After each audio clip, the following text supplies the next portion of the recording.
Bueno, vamos a dar continuación al fruto del amor, ¿no es cierto?, que venimos viendo en esta serie. Hoy vamos a hablar de otras características que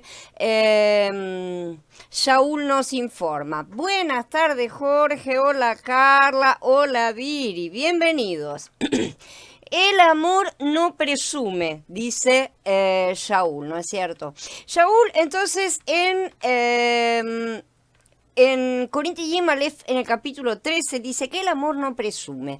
Acá usa la palabra perpereuomai, que viene de pérperos, que es la palabra que significa fanfarrón, ¿sí? Es la única vez que esta palabra aparece en el Berit Hadashah, ¿no es cierto? Significa jactarse de uno mismo, ¿no es cierto?, en una exhibición de autopromoción, exactamente lo que es un fanfarrón. La palabra usual que utiliza normalmente Shaul para jactarse, para decir que se jacta, es Kaujaomai, ¿tá?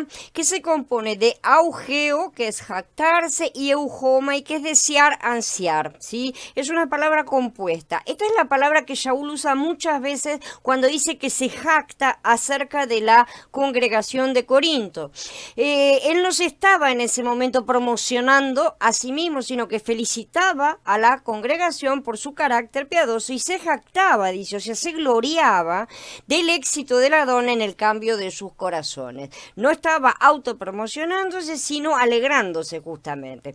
Así que el uso inusual de esta palabra perpereuomai aquí por parte de Saúl, ¿no es cierto?, sugiere que estaba pensando justamente en los matices de autopromoción y fanfarronería. No estaba pensando en alguien que se jacta de una cosa de forma correcta, sino de un fanfarrón que se jacta de sí mismo. La palabra no es usada en la Septuaginta, por lo que no tenemos un equivalente hebreo para ella que sepamos que lo hayan utilizado. La palabra usual para jactarse en hebreo es halal, que es alabar, de donde sale la palabra haliel, ¿no es cierto?, alabanza. La mayoría de las veces esta palabra habla de alabar a Elohim, por eso tenemos la palabra aleluya, ¿no es cierto? Y esto no se refiere a alabar a los hombres, pero la palabra también se usa para los hombres que se alaban a sí mismos. Por ejemplo, en el primer uso dice, el Mismor 34 dice, yo me enorgullezco, halal, ¿no es cierto?, yo me enorgullezco de Yahweh, ¿sí? Esa es la forma de orgullarse de Yahweh. Pero el Mismor 5 dice, los arrogantes, halal, nuevamente, no pueden estar ante tu vista. Así que, como podemos ver, la palabra también tiene las dos implicaciones. Los que se jactan se equiparan con todos los que hacen iniquidad, dice este Mismor, ¿no es cierto? Las personas se jactan para llamar la atención hacia sí mismos. Esa es la diferencia. Y tratar de parecer importantes. Por eso siempre tiene una connotación de algo que se hincha, algo que se infla. Alardear de sí mismo es egoísta y está motivado por el orgullo, mientras que el amor es humilde y fortalece a los demás. El mundo, sabemos, está lleno de jactancia, ¿no es cierto? Hola Mario, bienvenido. Y lo vemos expresado en el adoctrinamiento de la competitividad a través de cosas que tienen apariencia inocente, como pueden ser los deportes. Hemos llegado a esperar que los deportistas digan yo soy el mejor o nadie puede vencerme, ¿no es cierto? Parece que les damos el derecho de presumir, que está implícito, ¿no es cierto?, que tienen el derecho de usarlo, hasta que se demuestre que están equivocados porque alguien los va a vencer y va a pasar su momento de gloria, ¿no es cierto? Sin embargo, el daño ya está hecho.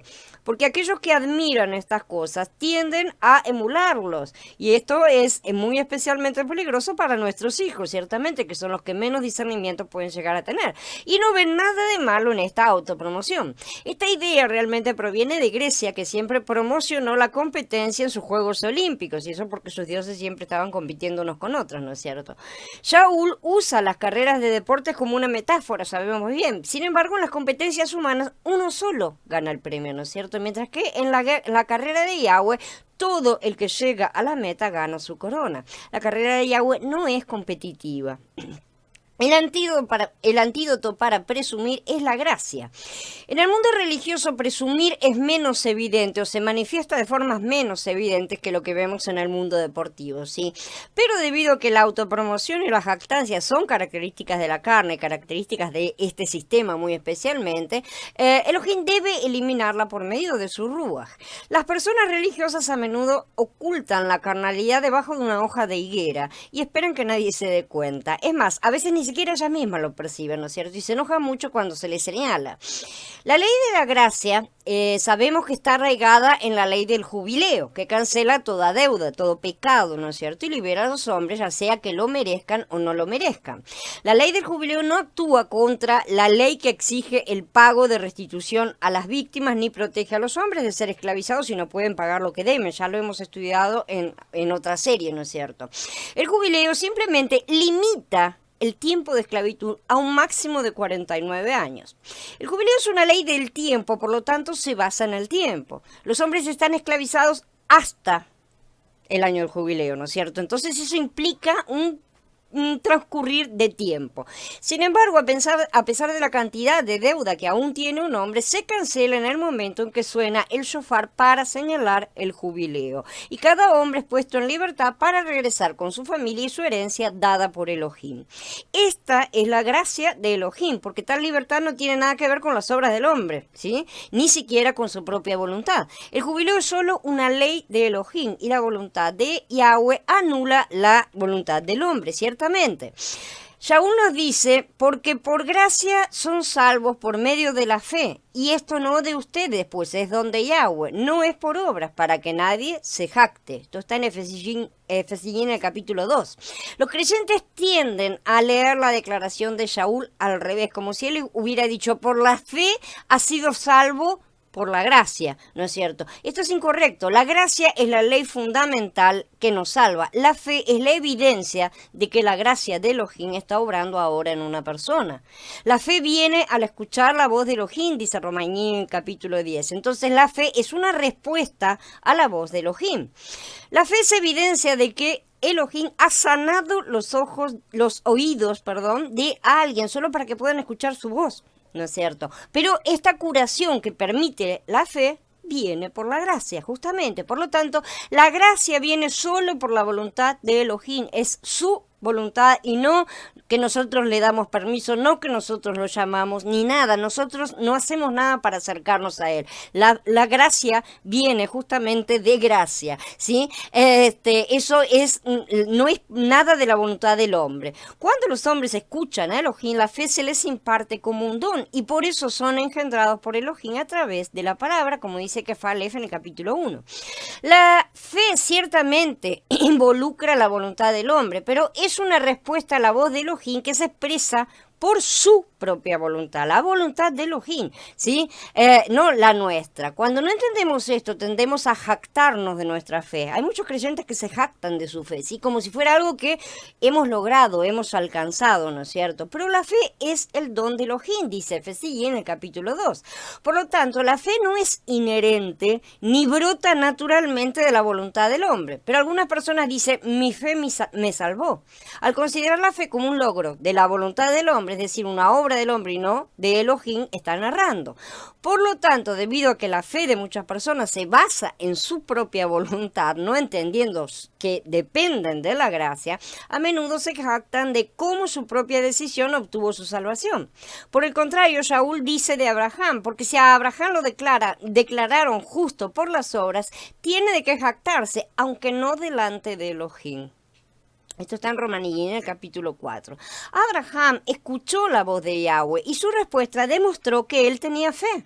¿Sí? Su fe fue demostrada por el hecho de que creía que Elohim había prometido y que él podía cumplirlo, ciertamente. Nuestra fe también se evidencia en nuestra respuesta, ¿sí? En particular el voto que hacemos al nuevo pacto de Yahweh, ¿no es cierto? Que él hizo no solo con Abraham, Isaac y Jacob, sino con todo el mundo, como dicen en Devarim 29. La pregunta es si creemos o no que él es capaz de actuar, ¿sí? ¿Fue esto simplemente una ilusión de parte de Elohim o es él realmente capaz de hacer lo que haya prometido?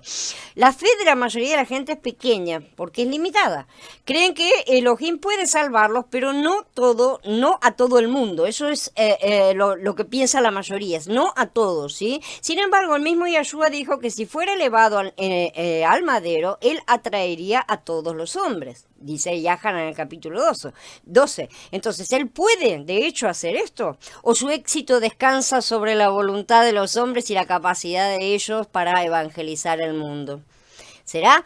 Para alabar a Elohim, en lugar de alabar al hombre, debemos entender que la gracia es la raíz de la salvación y que la fe es el árbol visible, por así decirlo, ¿no es cierto? Es la parte que el mundo puede ver. Ningún árbol vive aparte, separado de su raíz. Asimismo, la soberanía de Elohim precede a la autoridad del hombre. La autoridad está autorizada, avalada, ¿no es cierto?, por un poder superior, por lo que la autoridad del hombre en sí es un don y permanece sujeta a la soberanía de Elohim. Es el mismo tipo de entrega de autoridad que Yahweh hizo con Adán en su momento, ¿no es cierto? Esa autoridad le fue entregada como un don y no es una cosa inherente del hombre.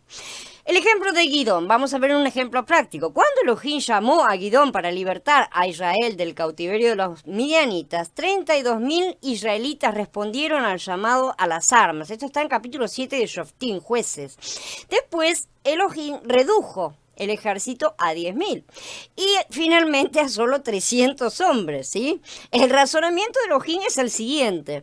Yahweh dijo a Gidón: llevas demasiadas tropas contigo para que yo entregue a Midian en tus manos. Israel podría reclamar para sí la gloria que se me debe, pensando: nuestra propia mano nos ha dado la victoria. Normalmente es lo que nuestra carne siempre piensa cuando hemos terminado de atravesar el mar, ¿no es cierto? La liberación es la salvación. La palabra hebrea que se usa aquí es yashá, ¿sí?, que es la raíz verbo de donde viene la palabra salvación, Yeshua, de la cual deriva Yahshua, ¿no es cierto? Salvación de Yah, el Padre en el Hijo. En otras palabras, la lección es que Yahshua es nuestro libertador y no debemos pensar que nuestra propia fuerza, ¿sí?, o fe inclusive, nos ha liberado. Todas las historias de liberación en las Escrituras están diseñadas para enseñarnos que la liberación viene solo por Elohim y por su gracia, y solamente podemos gloriarnos en él y su actuación, y no en nuestra fe. Cada vez que los hombres se dan crédito por su libertación, salvación, ¿no es cierto?, o su santificación, porque muchos también lo hacen por eso, se jactan de sí mismos. Y esto es sutil, pero existe, ¿sí? Y en realidad hay que hacer alarde de sí mismos en Elohim, ¿no es cierto?, en Yahweh. ¿Cómo se alardea en Yahweh? Corikiyem Aleph en el capítulo 1 cita al Mizmor 34, que dice: el que se jacta, que se gloríe en el Adón. De nuevo, en el capítulo 3, Shaul dice: entonces nadie se gloríe en los hombres. De hecho, Shaul se involucró en la jactancia inversa, porque dijo en Corikiyem Bet en el capítulo 11: si tengo que jactarme, me jactaré de lo que se refiere a mi debilidad. O sea, invirtió la cosa, ¿no es cierto? En otras palabras, en lugar de decir soy el más grande, dijo: pues yo soy el más insignificante de los enviados y no soy digno de llamarme enviado, porque perseguía a la comunidad de Yahweh, ¿sí? Una vez más, en Efesín 3, Shaul se refirió a sí mismo como: a mí, que soy el menor, que soy menos que el menor de todos los santos. O sea, siempre humillándose, ¿no es cierto? En lugar de competir con otros creyentes para ser los mejores, tenemos que competir para ser los menos importantes. Esto parece extraño a los ojos de la carne, ¿no es cierto? Y sin embargo es lo que se nos pide: que el mayor entre ustedes se haga servidor de los demás, porque al que se enaltece lo humillarán, y al que se humilla lo enaltecerán. Dice Matías en el capítulo 23. Me gustaría ver a las congregaciones organizar un concurso para ver quién es el menor y quién puede amar más, ¿no es cierto? Eso nunca se ha visto. Lo contrario, sin embargo, es la triste realidad, y la competencia continúa con congregaciones que se pelean unas contra otras, cada una tratando de establecer su declaración doctrinal como la verdad final y absoluta, ¿sí?, para robar ovejas y construir su propio rebaño.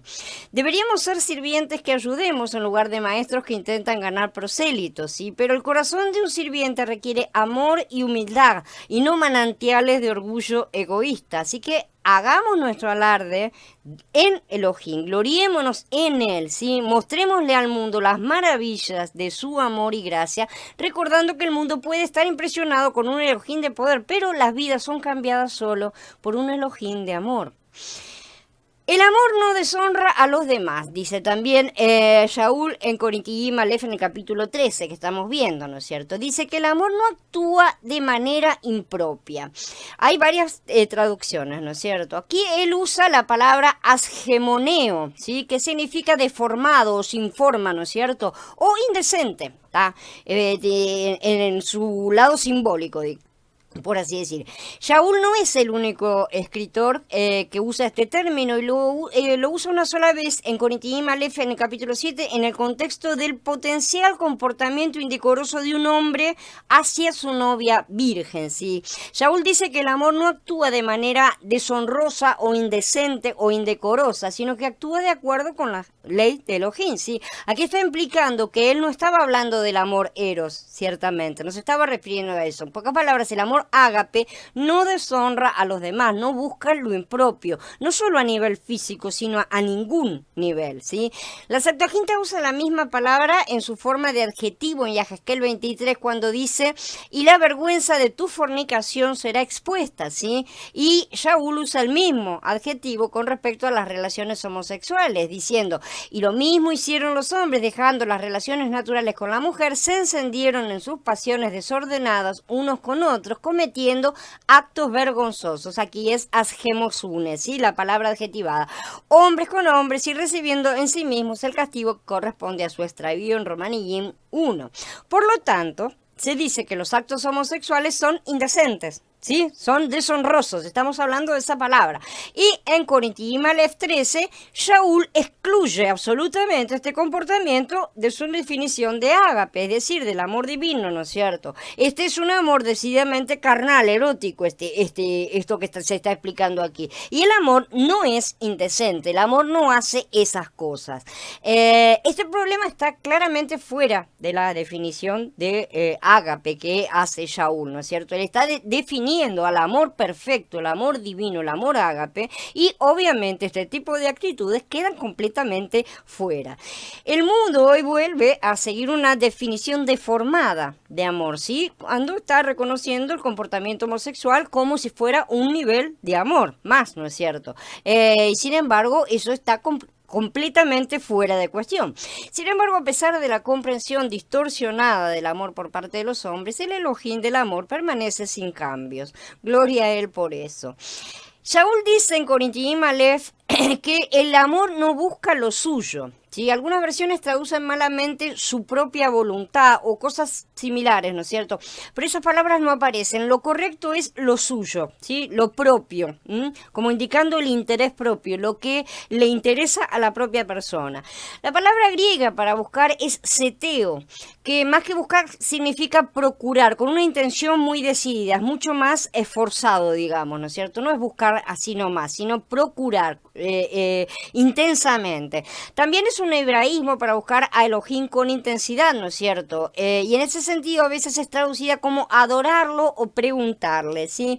Entonces Shaul nos estaba diciendo en general que el amor no procura decididamente la propia voluntad o el deseo personal, no está a procura de esas cosas, ¿no es cierto? Su prioridad no son esas cosas, ¿sí? Sino que pone el interés de los demás en primer lugar. Más específicamente, el que ama no se considera a sí mismo como su propio Dios. Ese es el asunto, su propia voluntad no es su primera prioridad. No hay amor ágape en la frase que escuchamos tan a menudo, con sus múltiples versiones, pero ¿qué hay de mí? ¿No es cierto? Yo, ¿y qué pasa conmigo? ¿No es cierto? No hay amor ágape cuando la persona busca lo propio, lo que le corresponde siquiera, ¿sí? Que es lo justo, no, ni siquiera eso, ni siquiera ahí hay un amor ágape. La preocupación del amor es siempre por los demás, y solo cuando la voluntad de Elohim y las necesidades de los demás se cumplen, uno piensa en uno mismo. Es una cuestión de prioridad en el pensamiento que cada uno de nosotros tenemos que colocar, ¿sí? Y esta es una posición que sin duda alguna debemos invertir completamente porque siempre hemos sido adoctrinados a pensar en nosotros mismos primero. Yahshua dijo, nadie tiene mayor amor que este, que uno ponga su vida por sus amigos, en Yahanan 15. El principal ejemplo de esto es la oración de Yahshua, justamente. Yahshua decía, Padre, perdónalos porque no saben lo que hacen, en Lucas 23. Ese era el amor que estaba en Mashiach. ¿Sí? Shaul también expresó esta característica cuando dijo, porque para mí el vivir es el Mashiach y el morir es ganancia. Pero si el vivir en la carne me sirve para una obra fructífera, ¿cuál escogeré?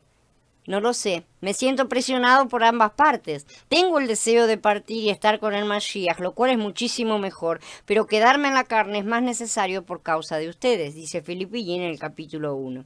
Entonces el deseo personal de Shaul era partir y estar con Mashiach. Desde el punto de vista de su propio consuelo y deseo personal, prefería esto, ¿no es cierto? Y no es malo que lo prefiriera, todos tenemos que preferir estar con Mashiach, ¿no es cierto? Sin embargo, estaba dispuesto a ignorar su propio deseo y buscar el bienestar de los demás prioritariamente. Shaul sabía que mientras permaneciera en la tierra, él era llamado a participar en un trabajo fructífero, es decir, a dar fruto.